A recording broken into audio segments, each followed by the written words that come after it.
Right off the bat, we want to let people know clearly that we're in your corner. We'll come to you. We'll talk at your table. We really want people to be able to feel comfortable grieving and celebrating the lives of their loved ones the way that suits them best.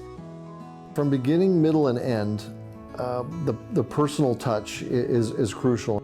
We do full service for funerals, and it's just not going to cost you as much.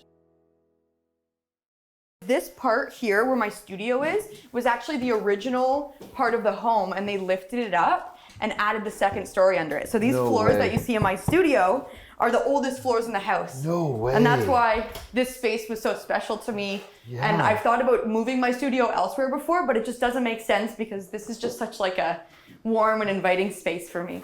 For sure, yeah. You just imagine the the work that's gone into building this place. Right? The The only thing is making jewelry with the cracks in these hardwoods becomes an issue because if you drop a little piece, it's like in there and then I gotta fish it out. For people that are not aware, what is it that your company is and what do you do? Can you explain that to the world? Yes, I definitely can. So what I do is I take the ashes of both people and pets and I put them into jewelry. So that can be a ring, it can be a necklace. For men, I have my tie clips and money clips. So I'm creating a piece that people can carry with them everywhere they go. And the key to my business is I wanted something that was discreet and you wouldn't know what it is unless someone came out and told you. When I'm presenting options to families that are open to that, I'm often describing your products as being very unique because they're not products that house in a way loose remains, if you put it those kind of terms, but they're literally made with the, or no, they're made from the remains. Like they're actually, it's like they're not going to come out. The stone is actually made of the ashes. That's right. That which sets you apart from anyone else that I've seen for sure. Yeah, locally at least. So the way that I make the stone itself is I use a high quality jeweler's resin. Okay. So when I make the setting, I make this little top piece here, which is called a bezel cup. Okay. And then I create the stone in a mold, and I use either a UV resin, and I take a small amount of the ashes and I mix it with it, and then I set that in a mold that's specific to the stone. You're dealing in the realm of deep meaning for people. Yeah. When people collect up remains to send here or they're brought here, it's not like someone's getting their shoes fixed or something.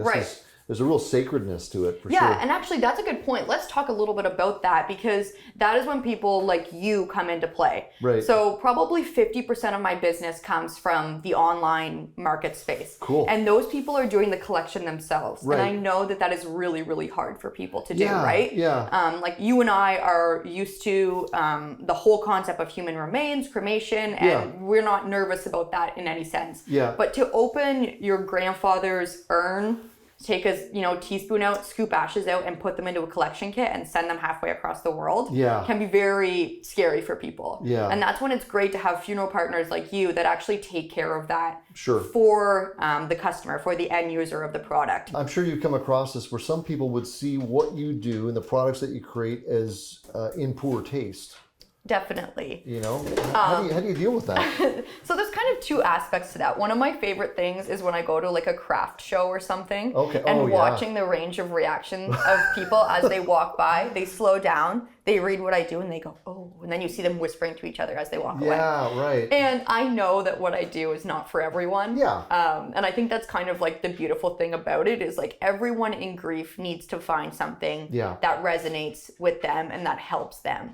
We're kindred spirits as far as we're entrepreneurs. We came up with a thing and we just work hard. And I'll really compliment you on what you're doing. I love everything that Life Transitions is doing and kind of reinventing the space. And I think the first time that we met, we talked about how changes in the funeral space traditionally have happened so painfully slowly over the years, right? Like people were so resistant to any type of non-traditional in the industry change. The culture's ready to change. It's always changing. And the end user, our customers and clients are ready for it.